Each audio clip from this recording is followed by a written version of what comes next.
Alors, je veux parler de méthodologie en astrologie mondiale. La nouvelle méthodologie ne consiste plus à regarder les astralités à un moment donné, mais regarder les humanités à un moment donné, si on peut dire.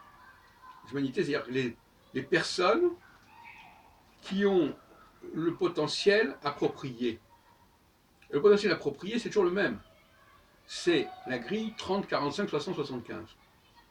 Les personnes qui, au moment où on est en train de travailler sur une situation, ont un de ces quatre âges-là, sont des personnes particulièrement à surveiller, si on peut dire.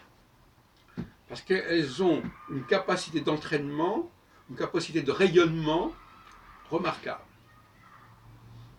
Inversement, les personnes qui ont 37 ans, 52 ans, 67 ans, etc., sont des personnes qui ne vont pas pouvoir donner le maximum d'elles-mêmes, même si dans le passé, elles ont eu des résultats remarquables.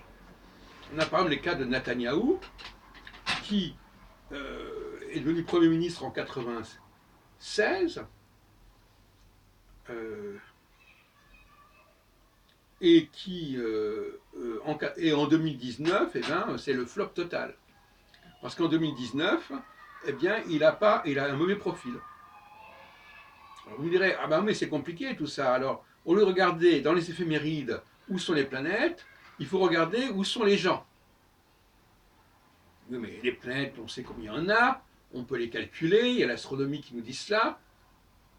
L'astrologie se nourrit de l'astronomie. Bon. Or, tout d'un coup, on vous dit non, il faut regarder l'âge des personnes qui sont impliquées dans la situation en cours. On va répondre, mais c'est absurde, parce qu'il y a des millions de gens qui ont des âges divers. Certes, mais le nombre de personnes qui sont vraiment remarquables est beaucoup plus faible. Ce sont souvent des gens qui sont en vue, des gens qui se présentent. On va donc se limiter, dans un premier temps, aux personnes qui se mettent en avant, qui sont en vue. Et là, il n'y a pas photo. Hein. Enfin, même dans des primaires qui sont relativement ouvertes, il n'y a jamais plus de quelques dizaines de personnes. Donc on peut avoir leurs âges. Je ne dis même pas véritablement leur date de naissance, en tout cas leur âge approximatif. Enfin, si possible, quand même leur année de naissance, sinon leur date de naissance. Avec l'astrologie des quatre âges, on est plutôt dans l'année de naissance que dans la... Même si sur le plan épistémologique, technique, il faut parler d'un retour de Saturne sur sa position natale, mais en réalité, en pratique, c'est pas ça. Il suffit simplement de connaître l'année de naissance, même si on ne sait pas si elle est née en janvier ou en février ou en octobre ou en décembre, enfin, c'est quand même l'année de naissance, ça donne une image, parce qu'on est tous en... De toute façon, on n'est pas dans une précision extrême, là. On est dans des fourchettes.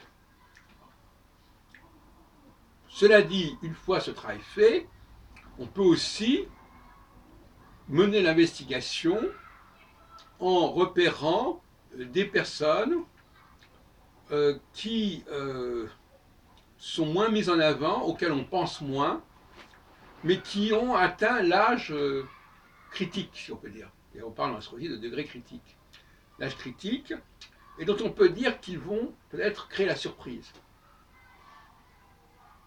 Alors, ce sont des personnes qui sont généralement dans le groupe en question, mais pas au premier plan. Hein. Le cas le plus intéressant, c'est évidemment les personnes qui vont vers les 30 ans. Parce que elles n'ont pas encore fait leurs preuves, on ne les a pas nécessairement remarquées, mais on peut quand même les repérer plus ou moins. Il y a eu déjà quand même des manifestations, des tentatives, parfois des échecs. Par exemple, quelqu'un a pu échouer à un moment donné, et puis quelques années plus tard, il devient un élément qui peut avoir des effets importants. Voilà ce que je voulais dire. Donc finalement, on va passer d'une connaissance de l'astronomie, par les éphémérides, à une connaissance de l'humain, une connaissance, je dirais presque sociologique, ethnologique, des acteurs principaux ou qui pourraient le devenir au sein d'un milieu donné.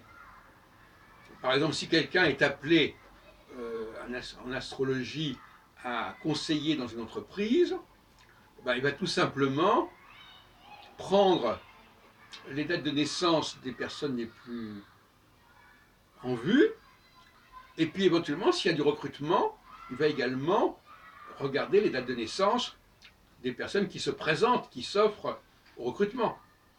Tout ça, ça ne va pas faire un ensemble absolument colossal. Et quand bien même il y aurait un millier de données, ce qui est absolument, ce qui dépasse, à mon avis, le stade du possible, mais admettons qu'il y ait une centaine de données, eh bien, on va traiter les centaines de données.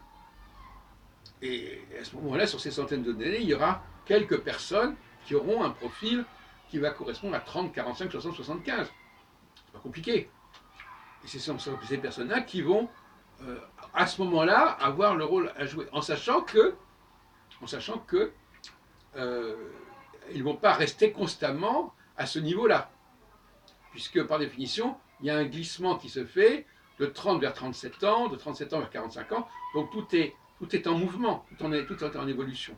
Ça aussi, il faut le maîtriser.